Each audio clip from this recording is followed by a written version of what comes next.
ఉద్యమం ముందు ఏముండే పైసలు, ట్రాన్స్పోర్ట్ మినిస్టర్ ముందు ఏముండే పైసలు ఉండనా? పైసలు వెళ్ళారా? నేను చెప్పింది ఉట్టికి కాదు, రబ్బర్ చెప్పులు అనేది ఉట్టికి కాదు. మనోడు జైరాబాద్ లా పాలిటెక్నిక్ చేసిండు, అక్కడికి వెళ్ళి మాసప్ ట్యాంక్ ట్రాన్స్ఫర్ చేసిన అప్పుడు ట్రంక్ డబ్బా రబ్బర్ చెప్పులే, తర్వాత వెల్ మాస్టర్కి వచ్చిన ఆడ ట్రంక్ డబ్బా రబ్బర్ చెప్పులు.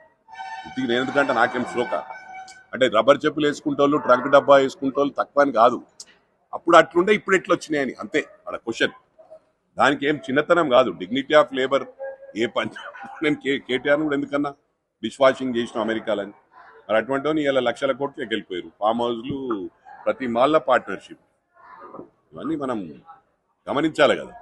ప్రజలకి ఏం తెలుసు పాపం, అమాయక ప్రజలు.